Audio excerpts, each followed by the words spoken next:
A beautiful young woman was standing at the door of her home. The young woman's name was Jane Withersteen. She lived in Cottonwoods, a village in the south of the state of Utah. Tall trees grew around the big stone house. Near the house, there were fields of green grass. Beyond the fields, to the west, the land was covered with purple sage. The purple and green bushes grew on the hills and plains of Utah. It was the flowers of this plant that made the land so strange and beautiful. Far away, there were gray, rocky hills. Jane looked at the slopes of purple sage. This land was hers, and she loved it. Jane's parents were dead, so she owned Withersteen Farm. She also owned many miles of land around the farm. Jane had large herds of cattle and many fine horses. She employed many men on the farm. Riders, cowboys, looked after her cattle and horses. And there were servants in the farmhouse. She was very rich, the richest woman in southern Utah. Jane heard the sound of horses galloping. She turned quickly. 7 men were riding towards her. The first man was on a white horse. He was a tall, dark man called Tull. He was an important man in Cottonwoods. He wanted to marry Jane. He had asked her to marry him many times, but Jane always said no. Tull spoke angrily. "We've come for Venters," Tull said. He turned to his men. "Go and find him and bring him here." "What are you going to do?" Jane cried. "Burn Venters is my friend, and he's my best rider." "We do not want Venters here," Tull replied. "The state of Utah belongs to our people. Strangers are not welcome. You are wrong, Jane Withersteen. Venters cannot be your friend. He must leave Cottonwoods." Tull's men went into the farmhouse and returned with Venters. The young man's arms were tied with rope. Venters was a tall, strong young man. He had fair hair and bright blue eyes. He stared at his enemies. Tull spoke again. "We're going to drive you out of Utah, Venters," he said. "We're going to make you leave. If you won't go now, we'll beat you. Then we'll drive you out." "You're jealous, Tull," Venters said. He smiled. "You're in love with Jane Withersteen. You want her and her land for yourself." Tull's face went red with anger. "We're going to beat you, Venters," he shouted. "Then we'll drive you out of Utah." "No, no!" Jane cried. She ran towards Tull. Then one of Tull's men gave a shout. "Wait," the man cried. "Someone's coming. A stranger. Who is he?" The stranger came nearer and stopped his horse. He was a big man, and he was dressed in black leather. A black hat kept the sun from shining in his eyes. On his belt, there were 2 black guns. Tull's men looked at the stranger's black guns. The men were silent. They did not move. The stranger got down from his black horse and walked towards Jane. The big man took off his hat. "Are you Jane Withersteen, ma'am?" he asked Jane politely. The man was from Texas. He did not speak like someone from Utah. "I am Jane Withersteen," Jane replied. "Then this land is yours," the stranger said. "May I give my horse some water, ma'am?" "Yes, of course," Jane said. But the big stranger did not move. He looked at Tull, and then at Venters. "Why are your arms tied, young man?" the stranger asked quietly. "What have you done?" "I've done nothing wrong," Venters replied. "I'm not from Utah. I'm from Illinois. I came to Utah to find gold. Later I became a rider. I made friends with this woman of Utah. I worked for Jane Withersteen here on this ranch. Now her people want to kill me." "Stranger, save him!" Jane cried. "You ask me to save this man?" the dark stranger asked. He was surprised. "You want me to save him from your own people?" "Yes, save him, Jane said again. Tull laughed. "You are a foolish woman, Jane Withersteen," he said. "Come on, men. Bring Venters onto the sage. We'll beat him there." "Wait," the big stranger said quietly. The young man stays here. Who says so? He's my prisoner, Tull shouted. The young man stays, the stranger said again. Tull rode his horse forward. He stopped a few feet from the big stranger. Then he bent down towards him and looked closely at his face. There's 7 of us here, Tull said. Who are you? The stranger moved fast. Suddenly the black guns were in his hands, and they were pointing at Tull. Lassiter! Venters cried. Lassiter was a dangerous gunman, and he had killed many men in Utah. Tull and his men knew that name. Everyone in Utah knew the name of Lassiter. White with fear, Tull and his men waited to die. But Lassiter did not shoot. There was silence. Then Tull and his men turned their horses. They rode away without speaking. Jane ran up to Lassiter. There were tears in her beautiful eyes. I have heard the name Lassiter, she said. You are a famous fighter. You have killed many of my people. I thought you were my people's enemy, but you have helped me. Why? I do not hate the women of Utah, Lassiter replied, but I hate the men of Utah. Why? Asked Jane.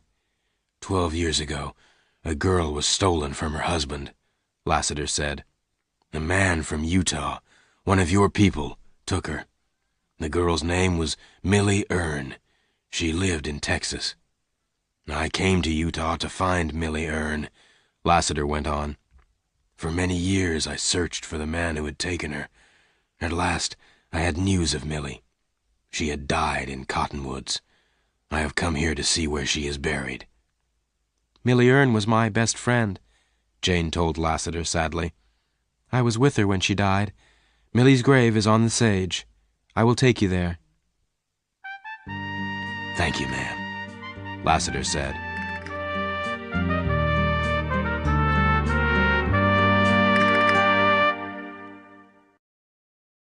The picture sequence from the cinema has finished. You can look at it once more if you want. In the evening, Jane, Lassiter, and Venters rode out onto the sage. Millie Erne's grave was a long way from Witherstein Farm and the village. Lassiter looked at the grave for a long time. Then he shook his head sadly. Without speaking, he rode away. Venters turned to Jane. I can't stay in Cottonwoods now, he said. If I stay, I'll have to kill Tull, or he'll kill me. Lassiter lives out on the sage. So must I. But I'll be nearby, Venters went on. I am your friend, Jane, and so is Lassiter. You need friends, Jane. You have many enemies. That night, both Lassiter and Venters slept out on the sage. Venters woke at dawn. He stood up. He could see Lassiter far away. Venters got on his horse and rode towards him. The 2 men shook hands. They looked across the slopes of purple sage.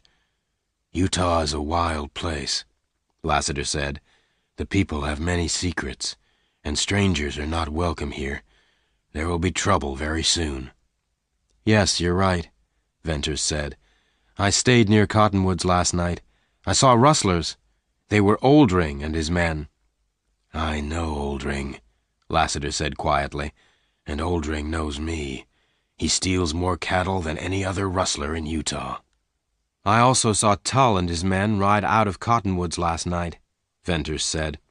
I think that Tull is going to join Oldring. I think they're going to steal Jane's herds. Maybe that's true, Lassiter replied. The men of Utah are cruel to their women, Venters said. Women cannot have land or freedom, but Jane Witherstein is a rich woman. She has land, cattle, and horses. She wants to be free. She wants to marry a man who she loves. So the men of Cottonwoods want to take everything away from Jane Witherstein. What can you tell me about Millie Erne? Lassiter asked suddenly.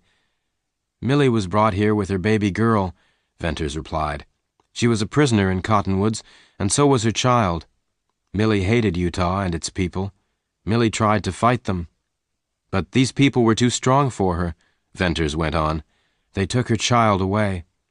Millie never saw her child again. Millie became thin and ill. At last she died. Who brought Millie here? Do you know his name? Lassiter asked. No, I don't, Venters said. I think Jane knows, but she will not tell her people's secrets. She will not tell you, a stranger. Lassiter did not reply. Come, let's get some water for the horses, Venters said. I'll take you down to Amber Spring. The spring is on Jane's land. It's the best water for miles. From the spring, the two men could look down on Cottonwoods. The village was quiet. The two men began to ride towards Withersteen Farm. As they reached the farmhouse, Venters saw Jane. She was waving at the two men and calling to them. There's Jane, Venters said. I reckon there's something wrong, Lassiter said. Come on. Jane began to run towards them. Byrne, Lassiter, I need your help, Jane cried. What's wrong? Venters asked. The red herd has gone, Jane replied. Rustlers have taken my red herd. How many steers are there in the herd, ma'am? Asked Lassiter. 2,500. Oldring must have taken them. Where can he hide so many cattle? Lassiter asked. I'm not sure, Venters replied. Some people think that Oldring takes cattle to Deception Pass, but no one has found the rustlers' secret hideout. Let me help you, Jane, Venters went on. Let me take one of your fast horses. 2,500 cattle will leave a wide trail through the sage. I'll follow the rustlers. I'll find your red herd for you. Jane walked quickly towards her stables. She kept her 3 best horses here, Wrangle, Black Star, and Bells. The two men followed. Lassiter looked at the horses carefully. These are the finest horses I ever saw, ma'am, Lassiter said. I'll take Wrangle, Venters said to Jane. He's strong, and I think he's the fastest. Venters put a saddle on the big brown horse. Then he rode quickly away to follow the trail of the red herd. Lassiter was going to follow Venters, but Jane stopped him. She thought quickly. She needed a strong man to help her on the farm. Perhaps this gunman could help her, but she did not want Lassiter to kill more men. Perhaps she could stop him killing. She looked up at him and smiled. Lassiter, I need help, Jane said quietly. I cannot look after the farm alone. Many of my riders have gone. They are afraid of Tull. Now the rustlers have taken my red herd. Will you stay and work for me? Will you be my rider? Well, you're in trouble, ma'am, Lassiter replied. I reckon you need a friend. You say you hate my people, Jane said slowly. I need your help, but I do not want you to kill anyone. Please give me your guns. Lassiter looked down at the beautiful young woman and smiled. He shook his head. I came here to find a man, Lassiter said. I came here to kill him. No, ma'am. I keep my guns. Very well, Jane said at last. Then she smiled. Please don't call me ma'am, she said. My name is Jane. Well, Jane, tell me how I can help you, Lassiter replied. Jane began to explain. I have 2 herds of cattle, my red herd and my white herd. Oldring and his cattle rustlers have stolen my red herd. Tull helped them, I think. My riders work for Tull now, not me. My white herd is in the next valley, behind that hill, Jane went on. I must go and see that they are safe. Will you ride out with me to see them? Lassiter agreed. Jane rode Black Star, her favorite horse. Black Star galloped like the wind. Lassiter and Jane rode side by side across the sage. Soon the 2 riders had reached the top of the hill. There, they stopped.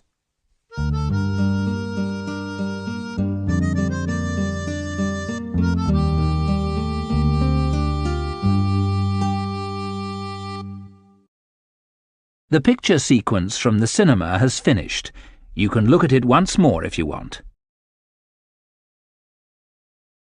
Jane and Lassiter looked down into the wide valley. There was Jane's white herd. There were more than 2,000 cattle. The steers are restless. They are moving around too much, Jane said. Look at them, Lassiter. Something's wrong. What's the matter? There was a sudden flash of light. The big animals lifted their heads and looked all around. The steers at the front of the herd began to run. They ran first one way and then another. There are people on the far hill. Lassiter said quietly. "They're holding a white sheet." "Why?" Jane asked. "They're using the bright cloth to frighten the cattle. They're using it as a mirror to catch the light of the sun," Lassiter replied. Lassiter looked down at the restless herd. More and more steers began to run as he watched. "Look," Lassiter said. "The steers at the front are going down the valley, and the rest of the herd is following. It's a stampede." "Oh, Lassiter," Jane cried. "The herd is going towards the canyon. They'll fall over the edge. They'll all be killed." "Jane, I think that the herd is going to come towards us," Lassiter said. "I reckon it will pass close by us. I think I can stop it. You stay here. I'll ride into the valley. I'll try to turn the leaders of the herd." The stampeding herd was terrified now. The steers in the lead were moving faster. The sound of their hooves on the ground was like thunder. Lassiter made his horse move forward. Then he rode down into the valley, towards the leaders. Lassiter went down towards the herd, faster and faster.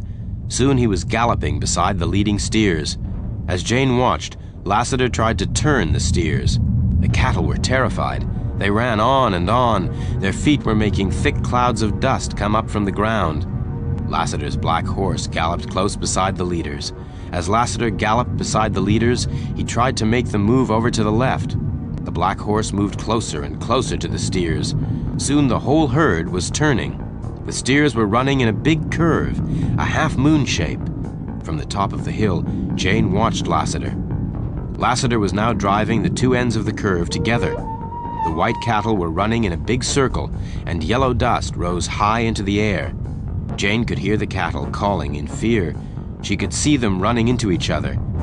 Suddenly, Lassiter's black horse reared up in the air. Then it fell to the ground. Lassiter had disappeared into the stampeding herd of cattle. Jane gave a cry. Where was Lassiter? Had he died beneath the hooves of the cattle? Then Jane saw a man. He was running away from the herd. Lassiter was safe. The steers went on crashing into each other. The horns on their heads came together with a terrible noise. The dust rose higher, but the animals were moving more slowly. Then, at last, the huge herd was quiet. There was silence. Jane waited. Lassiter, covered with dust, climbed slowly up the hill. "They killed my horse," he whispered.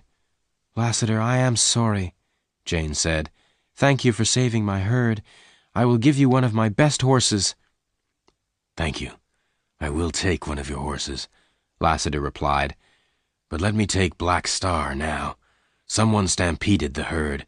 I'm going after them. They won't trouble you again." "No, Lassiter, no. Don't go after them," Jane cried. "Please stay in Cottonwoods. Only you can help me keep my farm. My people are afraid of you, Lassiter, but promise me you won't kill anyone." "I cannot promise you that, Jane," Lassiter replied. "Remember Millie Erne. One man must die because of the death of Millie. But I will stay in Cottonwoods. I will help you. You cannot fight alone." "Then will you be my friend and my rider, Lassiter?" Jane asked softly. "I reckon so," Lassiter replied.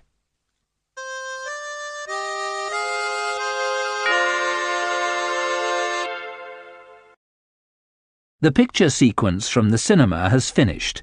You can look at it once more if you want.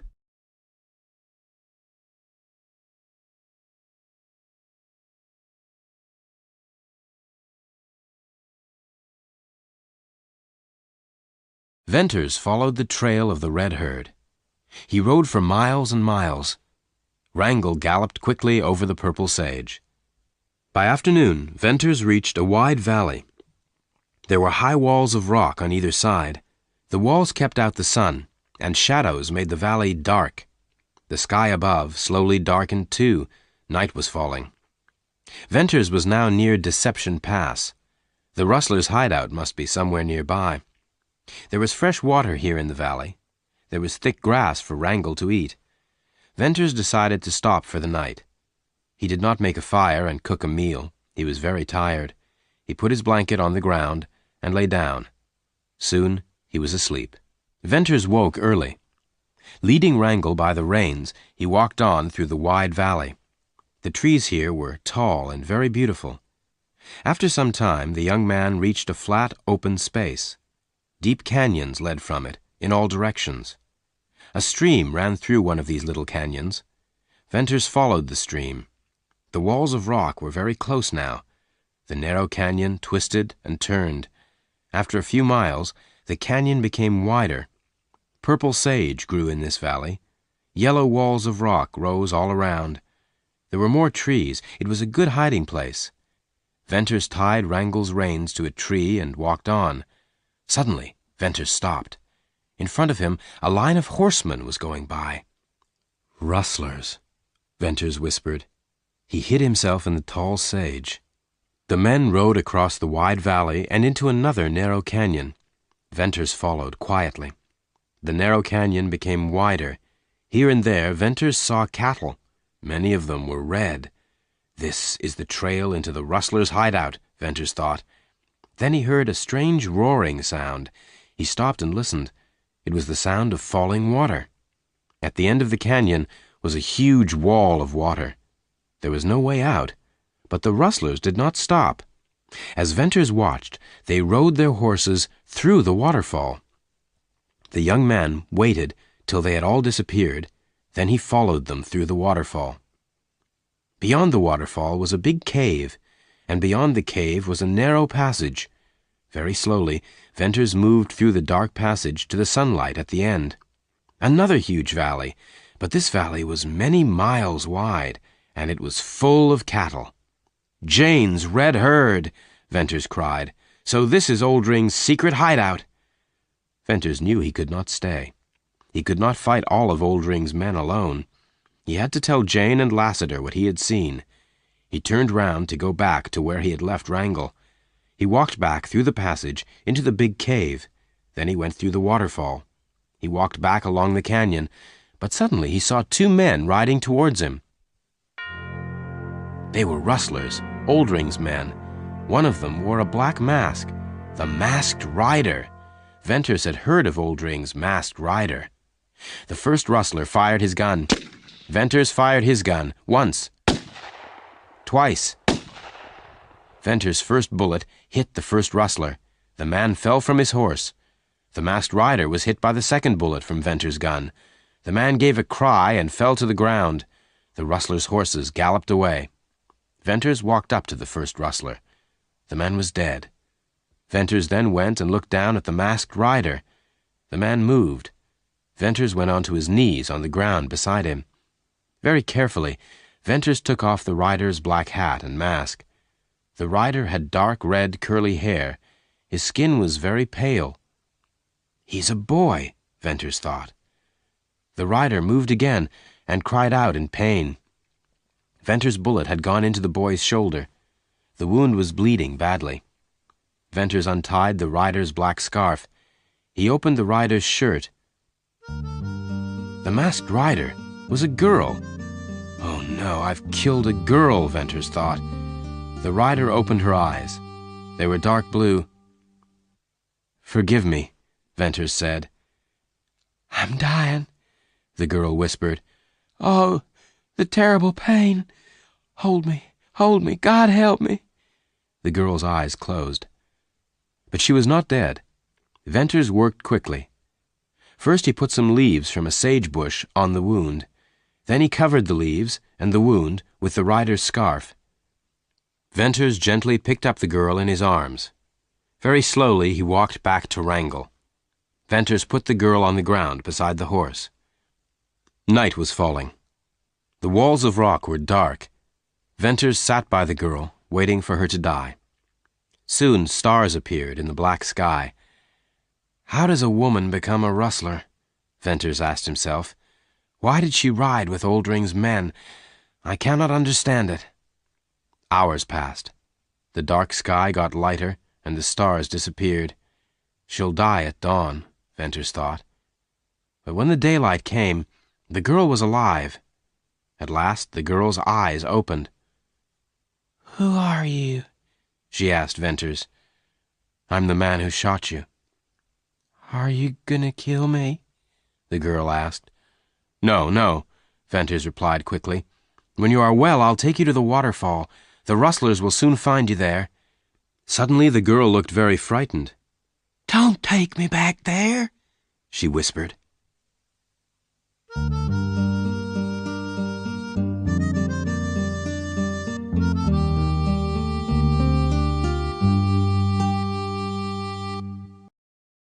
The picture sequence from the cinema has finished.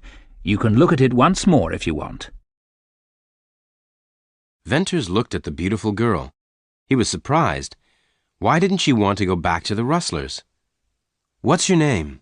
The young man asked her. My name is Bern Venters. Bess. Bess, Venters said slowly. What shall I do with you, Bess? He asked. Don't take me to Cottonwoods. They will kill me there, Bess said. No, I won't let them kill you, Venters replied gently. I'll find a safe hiding place for us both. You must go. Leave me here, the girl whispered. Leave you to die? No, Venters said. You are badly hurt. I will help you, Bess. Yes, I want to live, Bess whispered. I'm afraid to die, but don't send me back to Oldring. Rest now, Venters said. You can stay here for a few hours. I'm going to leave you, but don't worry. I'm going to look for a safe place to hide, and I'm going to look for some food. Venters looked up at the rock walls at the sides of the valley. He began to walk through the trees towards the rock walls. As he climbed up the side of the valley, he came to more trees. A rabbit ran in front of him. Venters needed food. He picked up a piece of wood and threw it. The wood hit the rabbit, but did not kill it. The rabbit ran on. Venters followed, up a steep wall of rock. At last Venters caught the animal. He killed it quickly and hung it from his belt. The young man was going to climb down again when he looked up. Above him was a narrow path. The path twisted and turned up the rock wall. Venters followed the path. At the end of the path was a narrow opening in the wall of rock. Venters climbed very slowly and carefully. At last he reached the top. Venters was in a small narrow passage, very high up. A huge rock was in front of him. Venters pushed the rock gently. The rock moved, but it did not fall. Venters understood. If the rock fell, the narrow passage would be blocked. No one would be able to get through the passage. Venters moved past the rock. There was a high arch of stone in front of him. Venters walked under the arch of stone. Then he stopped and looked. He stared all around him. He was very surprised.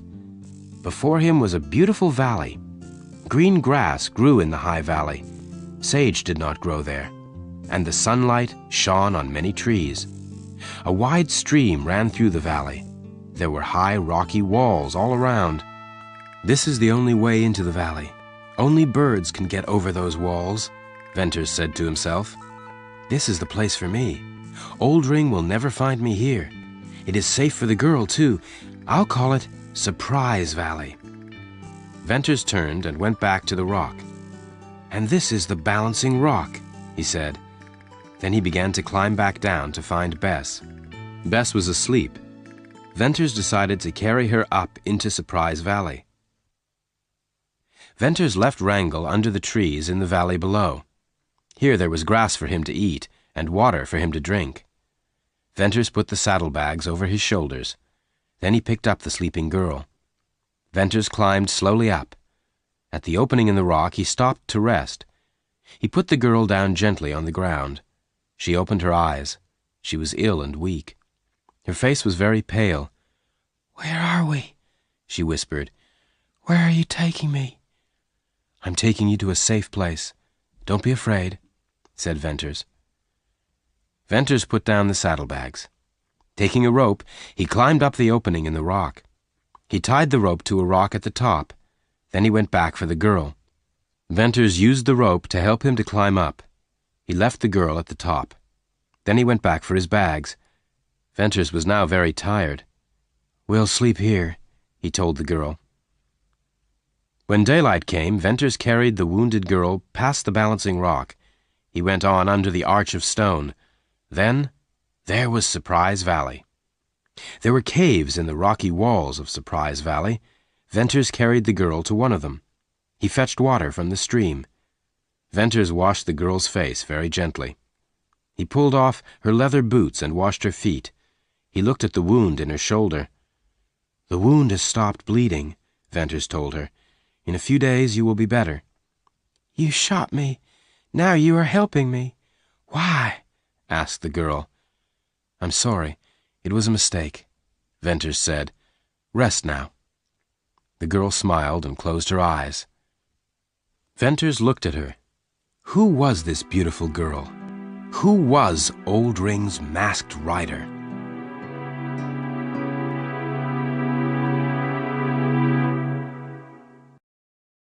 The picture sequence from the cinema has finished. You can look at it once more if you want. 4 days went by. The girl slept in her quiet cave. Venters caught rabbits and birds and cooked them, but the girl ate nothing. She had a fever and called out in her sleep. Her face and hands were very hot. On the 4th day, the fever had gone. The girl was pale and very thin, but her dark blue eyes were calm and clear. Venters made some soup and fed the girl. After 3 days, she was able to stand up. She could walk a few steps. "Why are you a rustler?" Venters asked Bess. "Rustlers are thieves and killers. But you—" "I did not steal. I did not shoot anyone," Bess replied quickly. "I only rode with them." "But how did you become a rustler?" "I don't know," said Bess. "I've always been a rustler, but I hated living with them. I hate the rustlers." "And Oldring?" Venters asked Bess. "Do you hate him?" The girl looked down. Her face was very sad. "Oldring was good to me," she said, "but I never wanted to be a rustler." "Then I will help you," Venters said. "We both want different lives. You want to get away from Oldring. I want to get away from the people of Cottonwoods. Let us leave Utah. We can have happier lives somewhere else." The days passed. Venters went to every part of Surprise Valley. Bess grew stronger. Every day she walked with Venters. Bess loved the freedom and beauty of Surprise Valley. "Have you always lived with rustlers, Bess?" Venters asked one day. "I don't know," Bess replied. "I can't remember. Perhaps I lived with women and children long ago." "Did Oldring treat you well? Was he kind to you?" Venters asked Bess gently. "Yes, always," Bess replied. "Why did Oldring steal Jane Withersteen's red herd?" Venters asked. "Do you know, Bess?" "The men of Cottonwoods asked Oldring to steal the herd," Bess replied. "They wanted to frighten her. The people of Cottonwoods don't like strong women." "That's true," Venters replied. Days passed. There was plenty to eat in the valley, but Venters was tired of eating rabbit. He wanted some beef. He decided to steal some cattle from Oldring. Every night that week, Venters left Surprise Valley. He went to Oldring's hideout. Each time, he brought back a small steer. He hid the cattle at the end of Surprise Valley. It was very hard work carrying the steers up to the valley, but Venters was young and strong. Bess never heard him go. She was asleep in her cave. She heard nothing. On the last night, Venters killed a steer. He brought the meat back to the caves. In the morning, Bess came out of her cave. Venters smiled at her. "Would you like some beef to eat?" Venters asked. "Yes, but there are no cattle in this valley," replied Bess. "What about this?" Venters said. He pointed to a piece of beef. "And come and look." Venters took her to the end of the valley. "Cattle!" Bess cried. "Where did they come from?" "From Oldring. I stole them," Venters replied. "You went to the rustler's hideout?" Bess asked in horror. "When did you go?" "At night. You were asleep," Venters replied. "But the rustlers always watch their herds," Bess said. "And they all have guns. You must never go back." She was angry. "Bess, I promise I won't go there again," Venters said quietly. For the first time, Bern Venters looked closely into the girl's dark blue eyes. She was very gentle and beautiful. "Bess," he said, "I have something to tell you. We can leave here, We can try to get out of Utah, but it will be dangerous. Or we can stay here. What do you want to do, Bess? To go or to stay here with me?" "To stay," Bess replied. Venters walked away.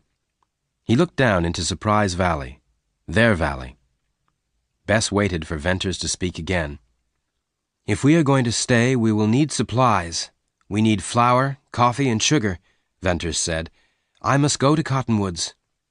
Will you come back?" Bess asked. "I'll come back in 4 days," Venters told her. "I will come back. I promise." "But you will see old friends. Perhaps a woman," Bess said sadly. "Look at me, Bess," Venters said. "Nothing will stop me coming back, except death." "You are very good to me," Bess said. "I don't know why. I'm lost and nameless, but I do know that for the first time I am a happy woman. Before you go, I want to thank you, and I want to say, I love you."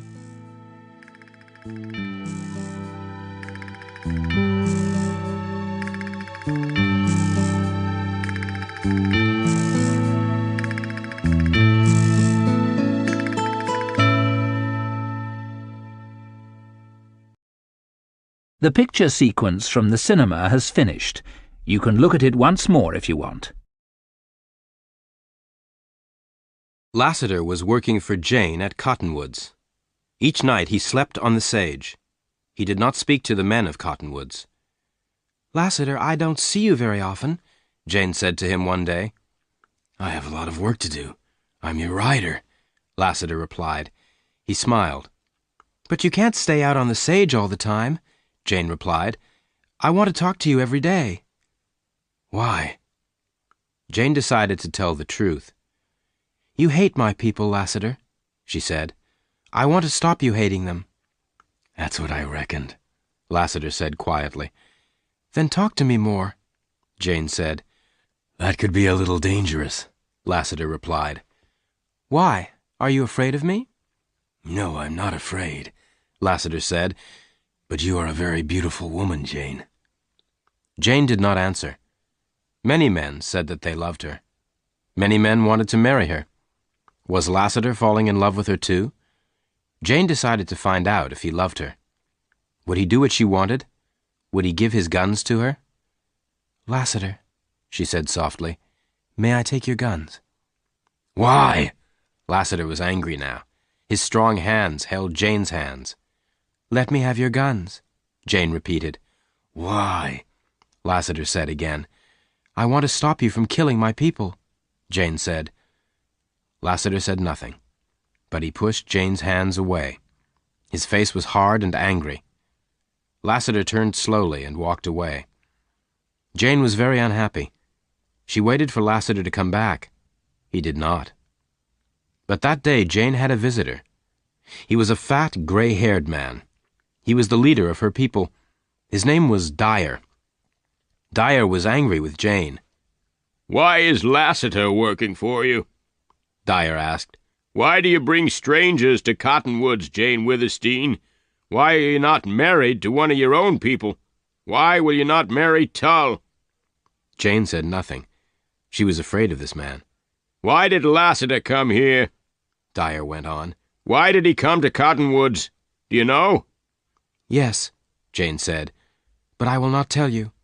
"Will not? You must!" Dyer shouted. Jane had to answer. Dyer was the leader of her people. "Lassiter came here to see Millie Ern's grave," Jane said. "And he came here to kill a man. The man who brought Millie here." Dyer's face went white with fear. Then, after a moment, he smiled. I understand," Dyer said. "You do care about your people. You are a clever and beautiful woman, Jane Withersteen. You plan to make Lassiter love you. Then he'll stop killing your people." Jane did not hear Dyer's words.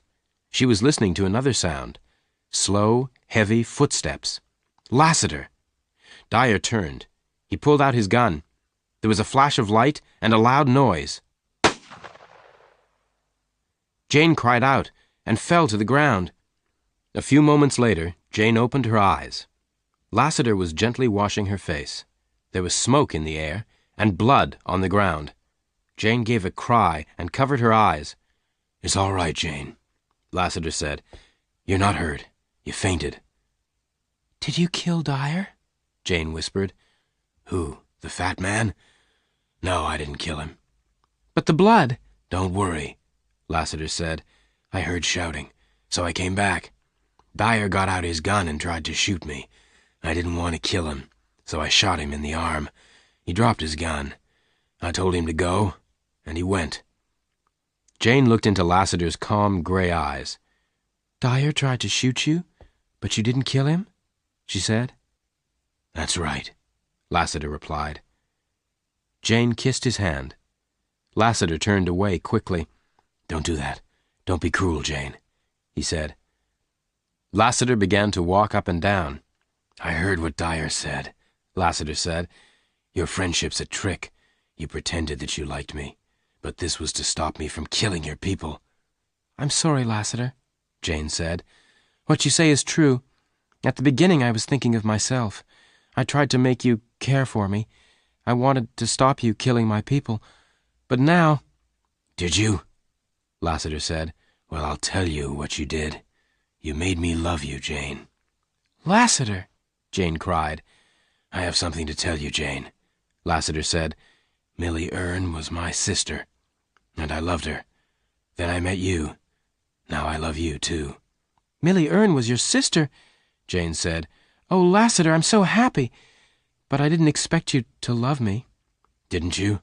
You're trying to trick me, Jane," Lassiter said in a hard voice. "You want me to give up my guns, but your people carry guns. Dyer tried to kill me. This is a dangerous time and a dangerous place, Jane. Men must have guns here." "Oh, but guns and killing are wrong," Jane cried. "I have no friends in this terrible place." "No, you have a friend. Me," Lassiter said gently. "I am your friend, Jane."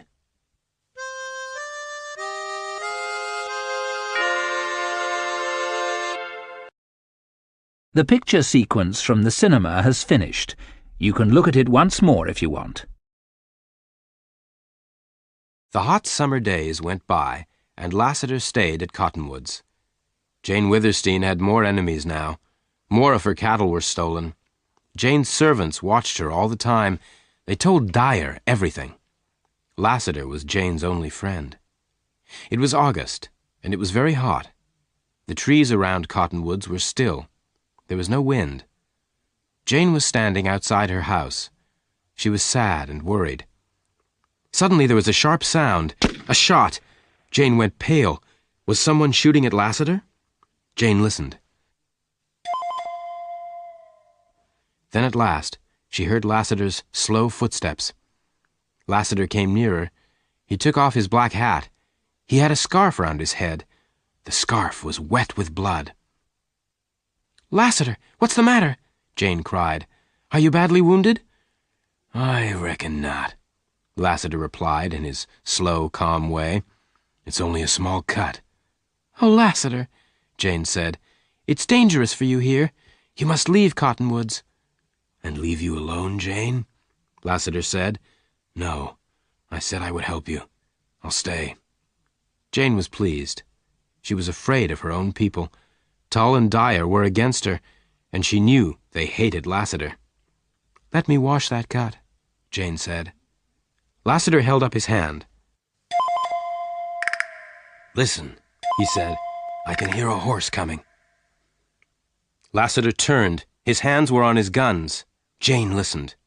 "That's Wrangle, the horse I gave Venters. Don't shoot!" she cried. Jane and Lassiter watched the huge horse galloping through the trees. It came up to the house and stopped. Jane stared at the rider. He had long fair hair and a beard. Then Jane gave a cry. "Burn Venters!" "Jane, it's good to see you," Venters said. "Yes, it's me." "Hello, Lassiter." Jane and Lassiter were staring at Venters. Venters laughed. "I've changed," he said. "But so have you, Jane. You look pale and tired. And someone's shot at you, Lassiter. I was shot at, too, out there on the sage." What's happening here?"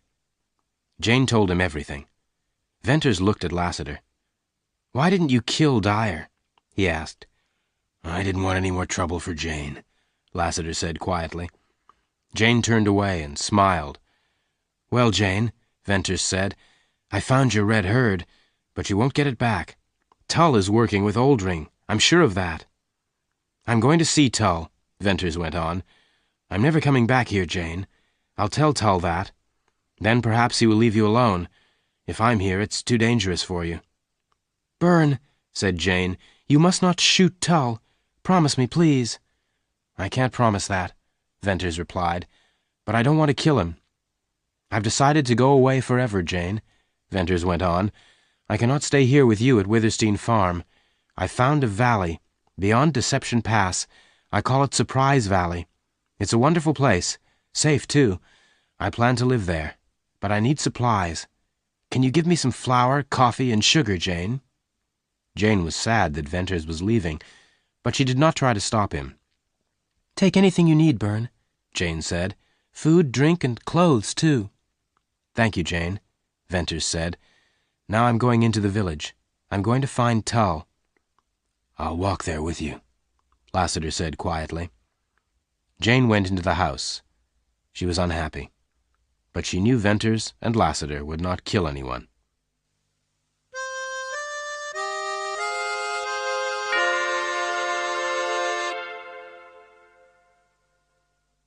Later, Lassiter returned alone. He saw the fear in Jane's eyes. "Don't worry," Lassiter said. "Venters is safe. He's waiting out on the sage." "Did Byrne find Tull?" Jane asked. "Yes, he did," Lassiter replied. "I don't think Tull was very pleased to see us." "Where was Tull?" "He was in the village meeting room. All the men from Cottonwoods were there. Dyer, too. They all had guns." "What happened?" "The men stared at us," Lassiter said. "They didn't speak. Then Venters spoke to Tull. Venters said he was leaving Cottonwoods forever. He called Tull a thief because he stole your red herd.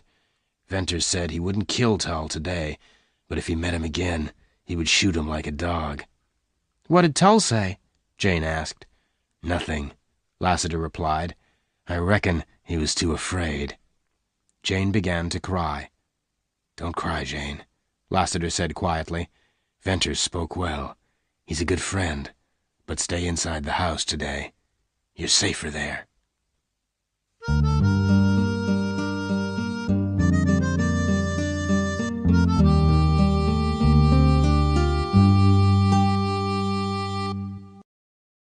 The picture sequence from the cinema has finished. You can look at it once more if you want. That evening, Venters said goodbye to Jane. He rode away on Wrangle. 2 donkeys carried his supplies. Lassiter said he would ride with Venters for a while. Jane sadly watched the 2 men go. Perhaps she would never see Byrne Venters again. Darkness came. At last, Jane slept. She woke suddenly. Someone was outside her window. "Jane! Jane!" Lassiter was calling quietly. Jane opened the window. "It's all right," Lassiter told her. "Venters got away. He's safe now." "I'm going after him, Jane," Lassiter went on. "I want to find his secret valley.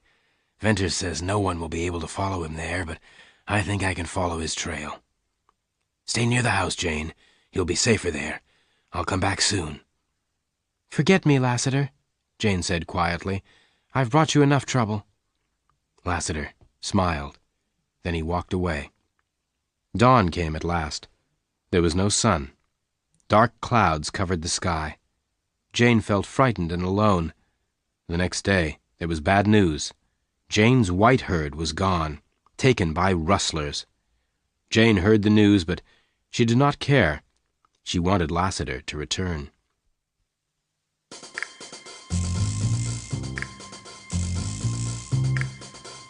Lassiter rode away from Withersteen Farm on Jane's horse, Bells. He followed Venters for 120 miles, all the way to Surprise Valley. In the valley, Venters was taking the supplies off the donkeys. Bess was helping him. Venters carried the last bag into his cave. Then he heard Bess scream. Venters ran to get his guns, and there was Lassiter. Lassiter was staring at Bess. "Lassiter, thank God it's you," Venters cried. "How did you get here?" "Well, I followed your trail," Lassiter replied. "You must be careful. I'm a friend, but an enemy could find you too." "That's bad," Venters said. "I thought we were safe, but I'm pleased to see you, Lassiter. This is Bess." Lassiter shook hands with the girl. "I'm not staying long," Lassiter said. "Can I have something to eat? Then I'll leave you." Lassiter did not speak to Bess, but he looked hard at the girl. Soon Lassiter was ready to go. He said goodbye to Bess. As Lassiter walked away, Venters followed him. Lassiter stopped. He looked hard at Venters, but said nothing. "Lassiter, I couldn't tell Jane about Bess," Venters said. "I didn't know what to tell her. But Lassiter, I love this girl." "Who is she?" Lassiter asked. "I must tell you, Lassiter," Venters said. "That girl was Oldring's masked rider. But I believe she is good." Lassiter was surprised. "Tell me about her," he said quietly. Venters told Lassiter the girl's story. He told Lassiter that Bess had lived at Oldring's hideout. She had lived there since she was a young girl. Lassiter listened to Venters in silence. "I love Bess," Venters said at last. "I want to marry her, but I'm afraid to take her out of this valley." "Maybe I can help you," Lassiter said. "Oldring often comes to Cottonwoods. I'll ask him about the girl. I reckon he'll tell me the truth."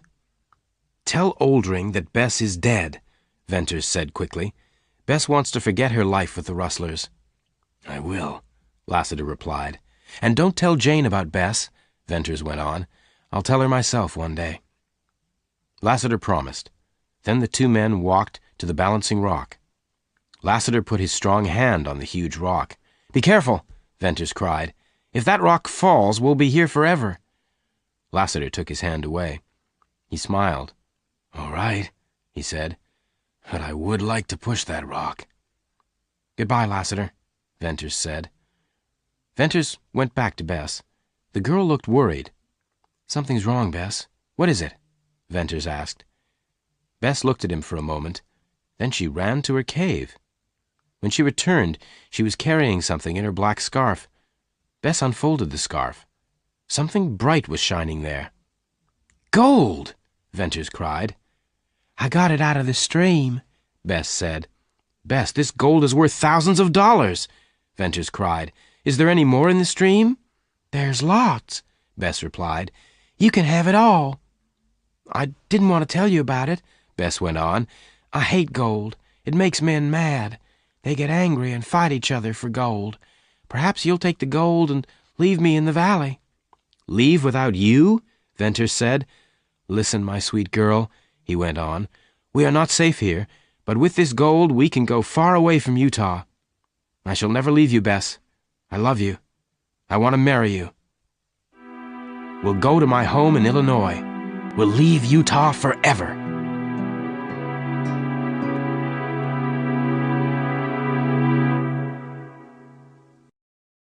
The picture sequence from the cinema has finished. You can look at it once more if you want. Jane Withersteen was very unhappy. Her life had changed forever. She did not know what was going to happen in the future. Now Jane's only friend was Lassiter, the enemy of her people. Lassiter understood why Jane was unhappy. One evening he told Jane his thoughts. "I came here because of a woman, Millie Erne," said Lassiter slowly. "I stayed here because of another woman, you, Jane Withersteen. I have tried to live with your people," Lassiter went on, "but I can't live here any longer. They destroyed Millie Erne, and now they are destroying you, Jane. You were strong, but they have made you weak." "It's true," Jane replied. "I can't fight any more." "What do you mean, Jane? What are you going to do?" Lassiter asked. "I'll go to Dyer," Jane said. "I'll tell him he has won. I've lost my riders and my cattle. I'll marry Tull. Then you can leave me, Lassiter."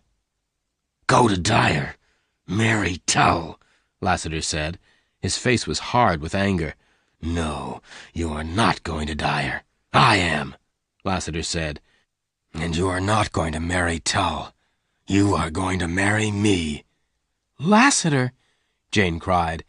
Tell me, Jane, Lassiter went on, did Dyer bring Millie Erne to Cottonwoods? Did he steal her from her husband? Tell me, Jane. For a moment, Jane said nothing. Then she lifted her head. She looked into Lassiter's gray eyes. Yes, she whispered. Dyer did steal Millie Erne from her husband. Then Dyer must die, Lassiter said. No, don't kill him, Jane cried. Dyer is the leader of my people. I love them. But I love you too, Lassiter. If you love me, don't kill Dyer. Please take me away from here. I cannot live with my people any longer. Jane held Lassiter in her arms. Lassiter looked down at her. I must go, Jane, Lassiter said. I am a gunman. I came to find who took Millie Erne. Dyer is that man. I must fight Dyer, but I'll be back. Be ready to leave, Jane. The village was very quiet. All the women were indoors. The men of Cottonwoods were in the meeting room. Suddenly, the door of the meeting room opened. A man in black stood in the doorway. Lassiter and his black guns. The men of Cottonwoods had guns too, but they did not move. Lassiter looked at Dyer. Dyer stood up very slowly. He opened his mouth to speak, but he could not. Lassiter said 2 words, Millie Erne. And Dyer understood. He knew he was going to die. Lassiter waited. Dyer's hands moved towards his guns. He pulled the guns from his belt. He fired, but it was too late. Lassiter's black guns roared. Dyer fell to the ground. Lassiter looked down at the dead man. Then he slowly walked out of the meeting room. No one stopped him. Jane heard Lassiter's footsteps. She opened the door. Lassiter smiled. Are you all right? Jane whispered. I reckon I am, Lassiter said quietly. And Dyer? Dyer will not trouble you or any other woman again, Lassiter said. Are you ready, Jane? Yes, Jane replied. Take me away, Lassiter. Take me away. Jane and Lassiter got Black Star and Bells, Jane's 2 horses, from the stables. Ride, Jane Withersteen, Lassiter said. Ride fast, and don't look back. I'll follow you. So Jane left Withersteen Farm and her land for the last time. The sun was going down as she rode away on Black Star. Jane smelt smoke, but she did not look back. She knew that Lassiter had set fire to Withersteen Farm. In a few minutes, Lassiter was by her side. Then Black Star and Bells galloped together across the purple sage.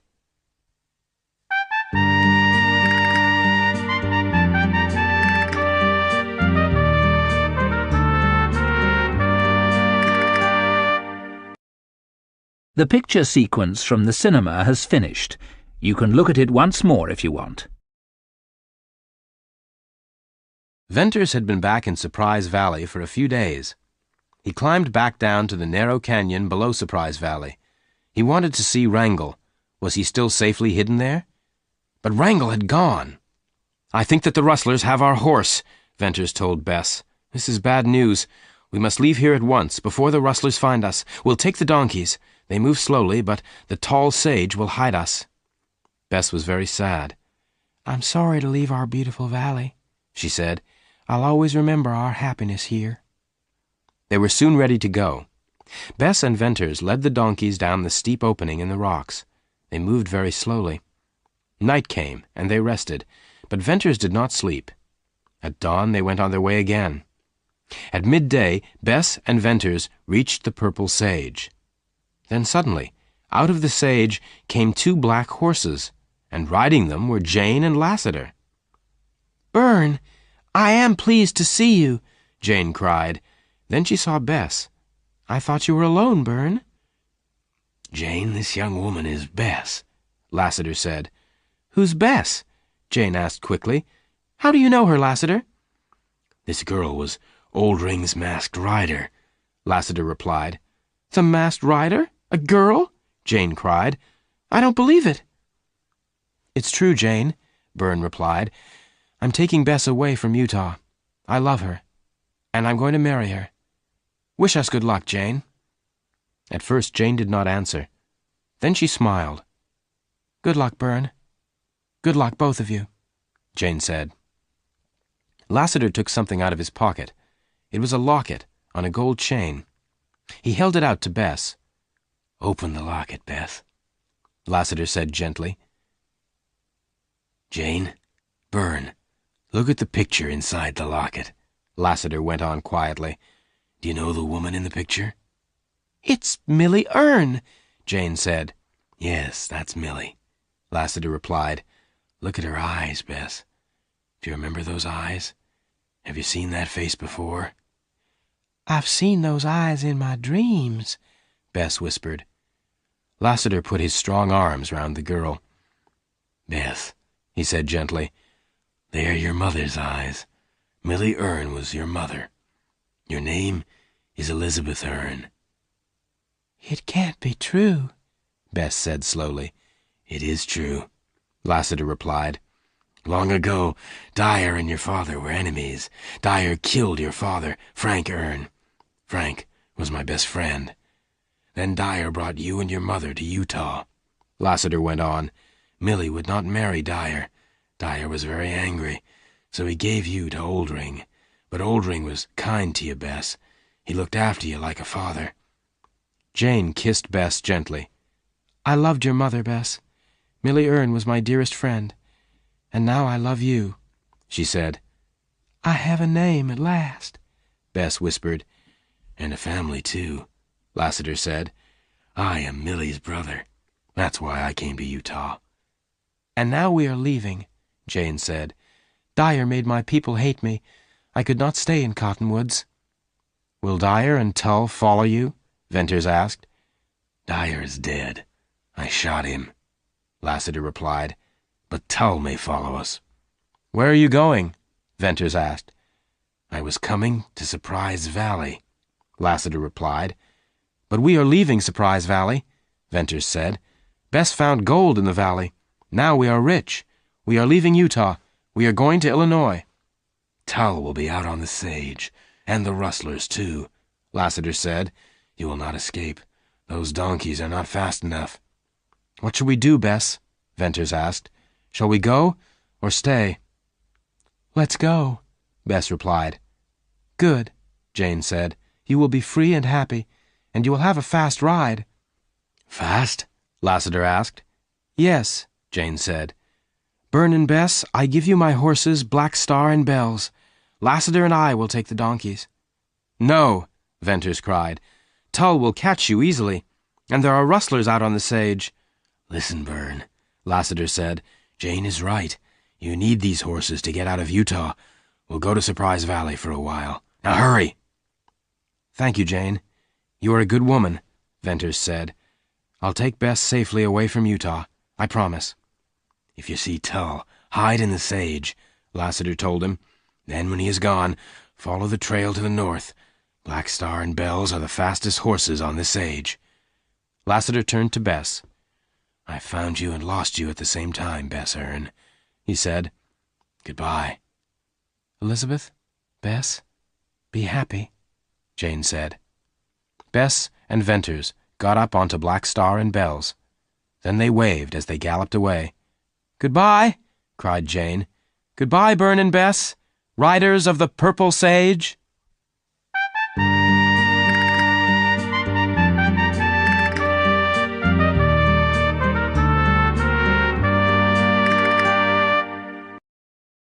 The picture sequence from the cinema has finished. You can look at it once more if you want. Black Star and Bells galloped for many miles, but there was still danger for Bess and Venters. Bess looked back. Byrne, look, she said. Far away was a line of horsemen. They're not rustlers, Bess said. One man's riding a white horse. That's Tull, Venters said. I think he's seen us. He'll know these are Jane's horses, Bess said. What shall we do? Let's ride north and go around the riders, Bess, said Venters. Then we'll go west. Now gallop, Bess. Black Star and Bells galloped like the wind. They flew through the sage. Tull and his men began to follow Bess and Venters. Tull knew Venters. He shot at him several times, but Black Star and Bells were too fast. Tull and his men were soon far behind. Bess and Venters escaped. "Bess, we're free!" Venters cried. "We're alone on the sage. No one can find us now." The sun was going down, and the sky was red. "We'll ride all night," Venters said. "This is the last time you will see the purple sage, Bess." Suddenly there was a strange sound, very far away. "What's that, Bess? Can you hear it?" Venters asked. It was a strange roaring sound, like thunder, but the sky was clear. There were no storm clouds. Then all was quiet.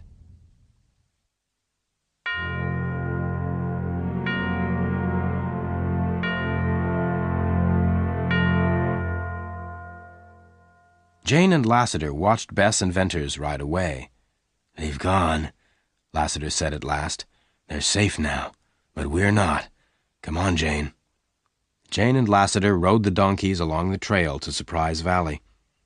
After a long time, they left the sage behind them. Sometimes they rode through trees. Sometimes they rode between walls of rock. Then the valley became narrower. The walls of rock were higher now. Suddenly, Jane and Lassiter heard horses behind them. Tull and his men were on their trail. At last, Lassiter and Jane reached the opening in the rock wall. They got down off the donkeys and led them upwards. The donkeys climbed slowly and carefully. The sun was going down now. Lassiter reached the balancing rock and looked back. Jane came up behind him. "Lassiter, look," Jane said, pointing down. "Tull and his men are close behind us." Tull and his men were climbing up the opening in the rock. "We can't escape. What can we do, Lassiter?" Jane cried. "What can we do?" Lassiter put his hands on the balancing rock. "There is a way to stop Tull," Lassiter said. "I can push this rock. Tull and his men will die, but we'll be shut in here forever. What shall I do, Jane?" "Push the stone, Lassiter. Push the stone," Jane cried. Lassiter pushed.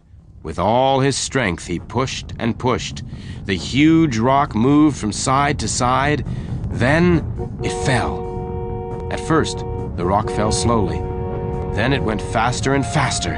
It crashed down the narrow opening. Other rocks crashed down with it. There was a roaring sound. The air was full of dust and falling rocks. Tull and his men screamed, but there was no escape. The rocks covered them. Jane and Lassiter were safe. Far away, Bess and Venters heard a sound like thunder. The way into Surprise Valley was closed forever.